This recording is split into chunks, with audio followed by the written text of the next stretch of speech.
Regardez, ça va bientôt faire 10 ans que j'ai créé mes premiers contenus sur les réseaux sociaux. Depuis, je me suis lancé sur plein d'autres plateformes dans plein de thématiques. J'ai notamment un compte Instagram qui a 97 000 abonnés, un compte TikTok qui a 64 000 ou même une page Facebook qui a 84 000. Et donc, en 10 ans, j'ai eu le temps de voir pas mal de choses évoluer et je peux vous le garantir, en 2024, les stratégies qui vont fonctionner pour percer sur les réseaux, eh bien, ce ne seront plus les mêmes que celles qu'on a pu utiliser auparavant. Première chose absolument fondamentale à comprendre, en rassemblant ces deux éléments, vous allez considérablement augmenter vos chances de faire des vues sur les réseaux. Donc le premier élément, c'est tout simplement de prendre un sujet qui marche déjà. Alors ça suppose d'aller observer votre concurrence, d'aller observer les tendances qui s'en dégagent et très vite, vous allez vous rendre compte que c'est souvent le même type de contenu, les mêmes types de sujets qui ont tendance à bien fonctionner. Alors le piège, ce serait de vouloir réinventer la roue, c'est vraiment une très mauvaise idée. Il vaut mieux s'inspirer de ce qui marche déjà, ça veut pas dire en faire une copie conforme, hein. Il s'agit bien de s'en inspirer plutôt que de chercher à réinventer la roue.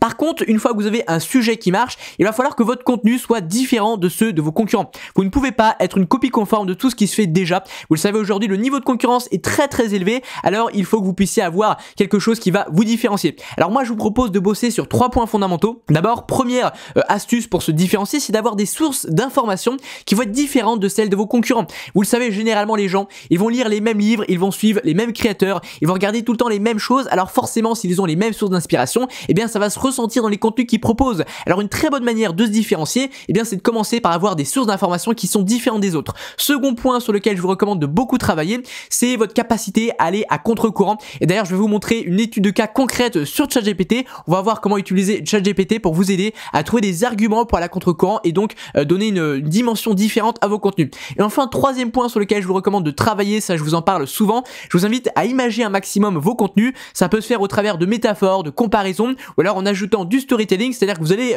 avoir un message, une idée à faire passer et vous allez vous demander comment est-ce que vous pouvez faire passer ce message au travers d'une histoire et là vous allez réellement marquer, impacter vos spectateurs, les toucher au niveau des émotions et ça fait une grosse différence. Alors je vous ai promis une étude de cas sur ChatGPT, alors vous allez tout simplement proposer des prompts comme celui-ci. Donc là je lui donne une opinion commune. En l'occurrence celle-ci c'est l'opinion commune nous explique qu'il est raisonnable de mettre de l'argent de côté pour investir et se constituer un patrimoine. Alors évidemment c'est une opinion qui est souvent acceptée mais on peut toujours trouver des arguments qui vont à contre-courant. Alors ce que je lui ai dit c'est même si cela est généralement vrai, j'aimerais que tu mettes en perspective cette idée pour expliquer que ce n'est pas systématiquement une bonne idée et que l'on peut passer à côté de d'autres choses. Voilà, et là il va me donner tout simplement une liste d'arguments. Alors tous ne sont pas nécessairement pertinents, l'idée c'est d'en trouver 3-4 et de proposer une vidéo qui va à contre-courant, qui explique que certes ça a des avantages de faire ça, mais ne l'oubliez pas que ça a aussi un coût dans certains cas, dans certaines perspectives, et là ça donne lieu à des contenus très intéressants. Par exemple là il nous parle du problème de liquidité. Quand on investit, on n'a pas forcément la capacité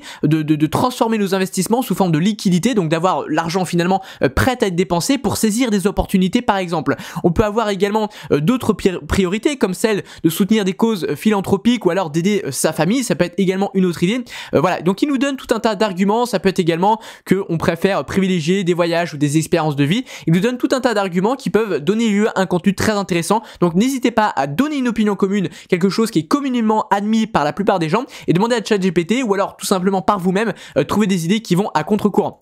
Donc voilà pour ce qui était de la première chose extrêmement importante en 2024 et pour les années à venir. Deuxième chose, il y a un gros problème qui touche énormément de créateurs, c'est que la plupart d'entre eux vont essayer de faire systématiquement grossir leur audience en oubliant de fidéliser les gens qui les suivent déjà. Et finalement, ils en reviennent à remplir une bassine d'eau trouée, c'est-à-dire qu'ils vont sans arrêt avoir des flux entrants, donc ça illustre, hein, l'image de gauche illustre parfaitement ce que je vous dis. Vous voyez qu'il y a un flux entrant d'eau qui va remplir le seau, mais derrière s'il est troué, et bien systématiquement ce qui rentre, et bien ça sort directement, ce qui fait qu'au final ils ne construisent pas d'audience, bien qu'ils aient une grosse croissance. Et je peux vous garantir qu'il y a des créateurs qui ont vraiment une croissance phénoménale de plusieurs milliers d'abonnés par mois, mais qui pour autant n'ont pas du tout une audience qui grossit, ils ont une audience qui stagne complètement, et c'est d'autant plus vrai, comme je vous l'ai dit, dans un cadre extrêmement compétitif comme il l'est aujourd'hui, où les réseaux sont vraiment saturés. Alors finalement, ce petit schéma illustre parfaitement ce que je viens de dire. Vous voyez que là, cette courbe illustre des pics de croissance, donc c'est des contenus par exemple qui deviennent virales, mais après, hop, les gens ne nous suivent plus parce qu'on n'a aucune ligne éditoriale, aucune cohérence dans nos contenus et aucune raison de nous suivre. Ça va être d'ailleurs le prochain argument qu'on va développer, ce qui fait que bout à bout, l'audience ne se développe pas, quoi.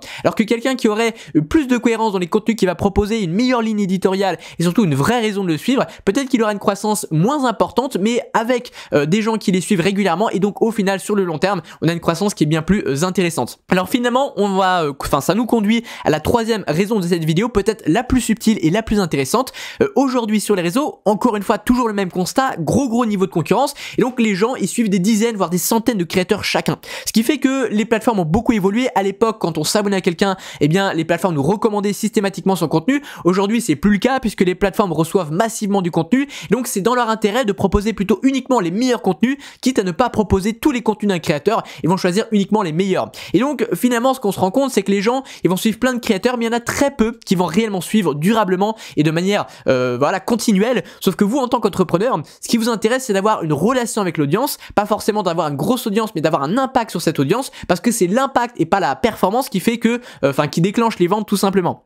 Alors il faut, ça c'est vraiment très important, donner à votre audience une bonne raison de vous suivre. Trouvez une raison pour laquelle elle doit vous suivre et cultivez-la à fond. Ça sert à rien d'essayer de jouer sur tous les tableaux, vous risquez d'être trop diversifié, c'est pas une bonne idée. Cultivez un trait de personnalité, une raison de vous suivre. Donc là je vous en ai cité pas mal. On peut vous suivre parce que vous êtes extrêmement authentique, parce que il y a ce que j'appelle moi une crise de l'attention, de l'authenticité pardon. On voit que des créateurs qui vont avoir des contenus très artificiels avec des montages parfaits, des bruitages placés au bon moment, etc. Et donc on manque d'authenticité, donc ça peut être un point, un bon pari de miser sur ça. Donc ça peut être à l'inverse l'artificialité, donc là ça vient un peu contredire ce que je viens de vous dire, mais les gens qui font des montages absolument exceptionnels, eh bien ça va les différencier. Ça peut être la technicité, donc là ça va être mon cas, moi je vais transmettre de l'information précise, qualitative, je suis pas forcément très authentique ni très artificiel, par contre quand on me suit, on sait qu'il y a une qualité d'information qu'on retrouve nulle part ailleurs et c'est ça qui fait que les gens suivent mes contenus. Ça peut être votre humour, une personnalité très atypique, ou alors ça peut tout simplement être un physique atypique, je sais pas, imaginons que vous soyez bodybuilder et que vous prenez des produits pour améliorer votre croissance musculaire, et bien vous pouvez avoir un physique très atypique qui va vous différencier. Donc il y a différentes manières de faire, mais il faut cultiver une bonne raison de vous suivre et ça je peux vous garantir que c'est extrêmement puissant. J'en profite à présent pour vous proposer de rejoindre plus de 6000 créateurs et entrepreneurs sur mon groupe Telegram. Je vous partage chaque semaine mes meilleurs conseils pour développer votre audience. J'ai gagné à peu près 300 000 abonnés en moins d'un an sur mes différentes plateformes, donc j'ai pas mal de choses, de bons tuyaux à vous partager. Je vous aide également à monétiser votre audience, donc si ça vous intéresse, c'est sur le premier lien en description. Vous avez également ma newsletter sur le second lien en description. Quant à moi, je vous dis à très bientôt.